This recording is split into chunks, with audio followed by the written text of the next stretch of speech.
Since the Chinese Communist Party, CCP, took power, the growing and systematic religious persecution in China has generated tens of thousands of refugees who flee to democratic countries. The mere fact that refugees are granted asylum declares to the world that China is guilty of religious persecution. As the CCP has always presented itself as great, glorious, correct, how can it admit the fact that it persecutes religious belief and tramples on human rights? For this reason, the CCP has launched a long-term, systematic, and massive campaign to harass refugees who flee religious persecution in China.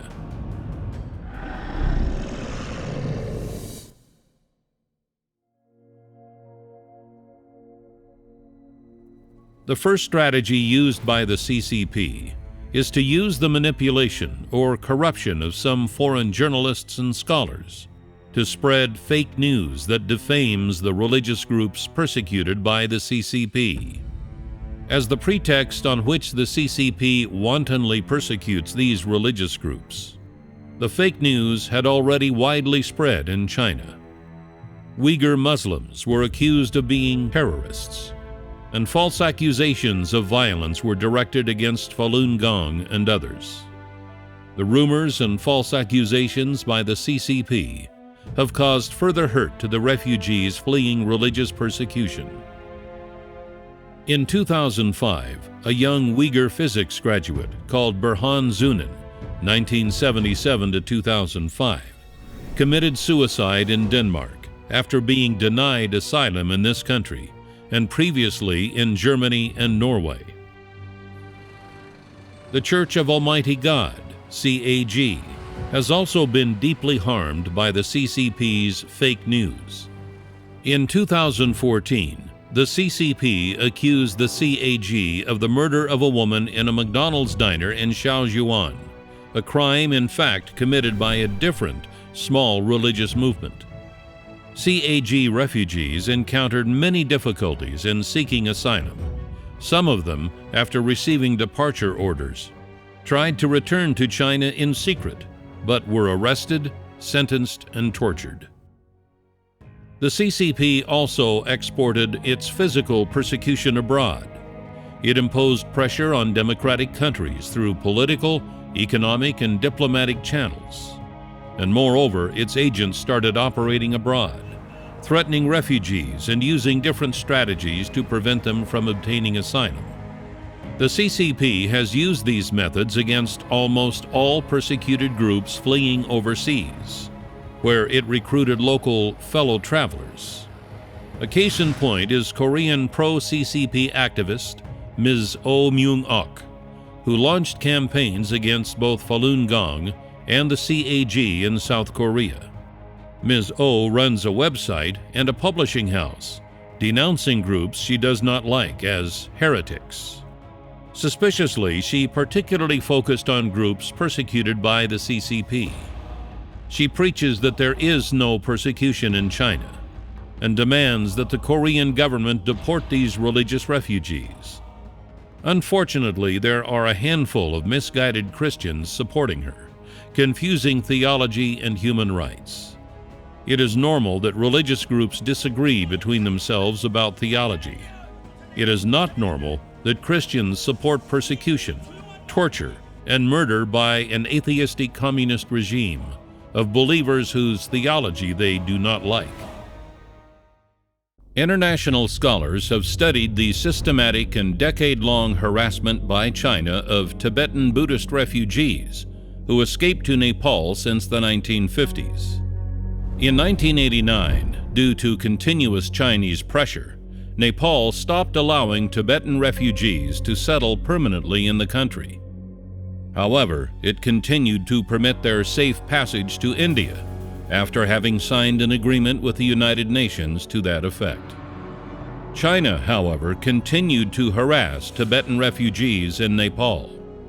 Since the mid-1990s, Nepal has stopped Tibetan Buddhist refugees at the border and deported some of them back to China. A Nepalese official stated that the level of Chinese pressure against Tibetan refugees was so high that Nepal had no capacity to fight back against this pressure. China tried to interfere with the life of Tibetan refugees in the West as well, although Western governments were better equipped to resist. We have about 200 Tibetan people living in Sweden. And then one Tibetan was found spying on other Tibetans. Swedish government, for a long time looked after him, and then they have all the evidence that he was receiving money from Chinese government and then doing all this espionage. So he was charged and put in jail. China has also tried to prevent Uyghur Muslims from obtaining political asylum abroad. This strategy worked for many years. In addition to the CCP's denying any persecution in Xinjiang and depicting the Uyghurs as terrorists, the CCP also imposes economic pressure and intimidation upon Uyghur refugees. In December 2009, for example, Cambodia deported back to China 20 Uyghur asylum seekers. The local government admitted Chinese pressures. The Uyghurs were deported only one day before the then Chinese Vice President Xi Jinping visited Cambodia and promised economic help of $1 billion. Later, that Uyghurs were persecuted became evident, and Chinese propaganda was no longer believed, at least in democratic countries. Some Uyghurs were granted asylum, but this did not stop CCP's persecution against them. They received death threats against themselves and their children, and mysterious phone calls at night, and had their cars damaged or the windows of their homes smashed.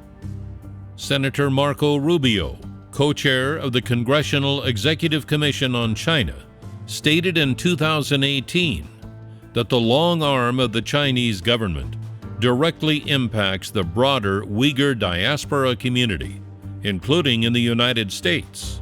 This is unacceptable. This was, however, not the worst. As the New York Times titled on October 18, 2018, Uyghur Americans speak against China's internment camps. Their relatives disappear.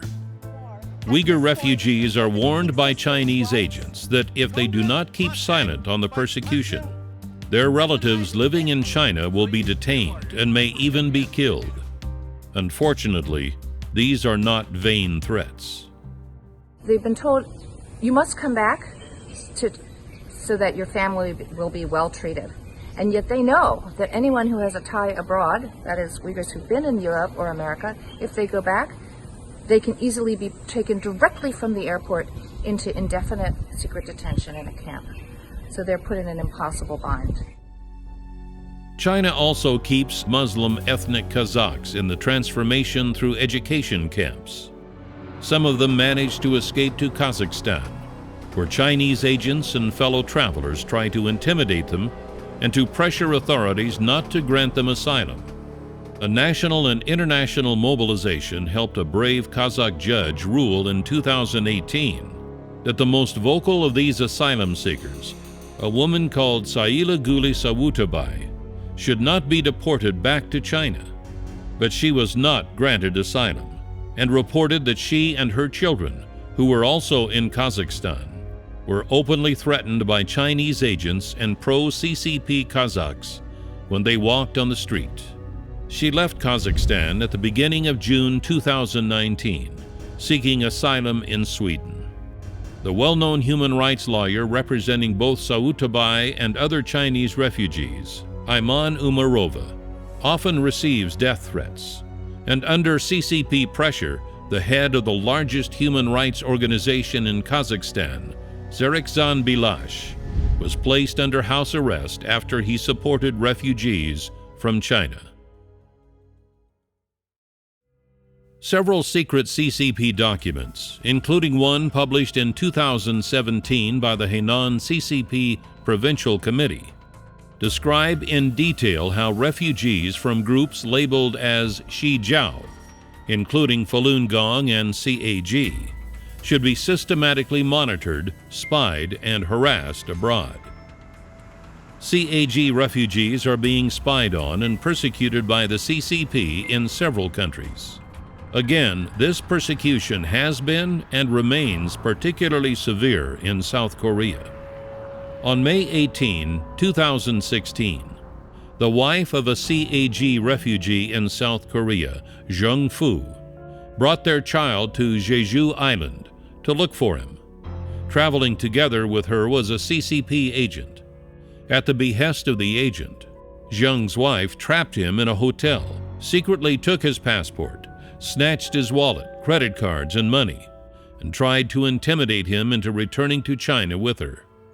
The CCP agent even pursued him to Jeju Island Airport and sought to forcibly kidnap him back to China. In the end, Jung managed to make a thrilling escape.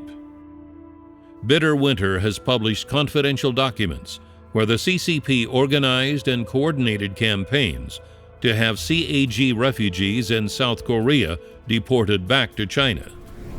Ms. Oh, whom we already met, was the main fellow traveler the CCP used for these projects. On September 6, 2016, her magazine, Religion and Truth, illegally released detailed personal information of dozens of CAG Chinese refugees in South Korea, including photographs taken from their passports. How Ms. Oh managed to obtain this information is unclear. On October 8, 2016, Ms. Oh and a handful of supporters staged a spontaneous demonstration outside the CAG premises in Guro, Seoul. This false demonstration was repeated several times in November 2017. Several relatives of CAG members were persuaded and forced to come to South Korea by China's National Security Bureau and asked their family members to come back to China. Between August 30 and September 4, 2018, Ms. Oh took 11 relatives of CAG members who had been taken to Korea from China by National Security Bureau agents to demonstrate in Jeju Island and Seoul, requiring their family members to come back home and asking the Korean government to repatriate them. Of course, by returning to China, these refugees would not go back home, but to jail. They explained this calmly to their relatives, some of whom admitted they had been pressured by the CCP to come. Happily, Austrian journalist and human rights activist Peter Zoer was coincidentally visiting the CAG during the false demonstrations and documented the events. They ended in disgrace and were the subject matter of a successful documentary movie by Bitter Winter, The Hoax. However, the CCP in China continued to harass relatives of CAG members in Korea, recruiting them for missions to Seoul where they should persuade their family members to go back to China. New false demonstrations started being planned in 2019, as usual with the help of the indefatigable Ms. Oh. Not all relatives were persuaded, though. The son of a female member of the CAG in Korea came from China in 2019 with an unusual message: "Mom, don't come home."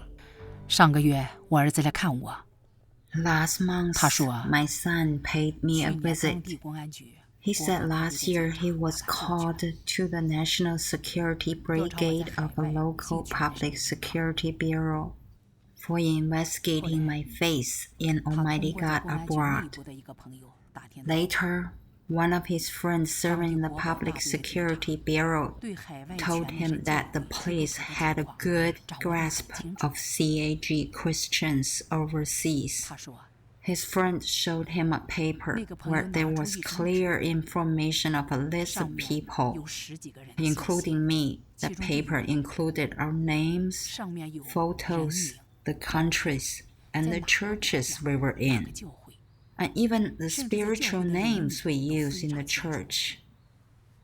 My son said 孩 to 子 me 答应对 worriedly, 我说 Mom, don't return home. 你千万 If 别 you 回家 do, you'll probably be arrested at the airport. 一入境，可能在机场就有可能被抓。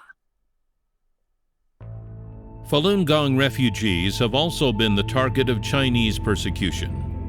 Despite international organization documents acknowledging that Falun Gong is persecuted in China, refugees have been denied asylum and deported back to China from Thailand, Cambodia, Germany, and other countries. In virtually all cases, strong Chinese pressures and fake news played a role in the deportations. Between 2009 and 2011, the CCP imposed pressure on the Korean government, forcing it to deport Falun Gong practitioners.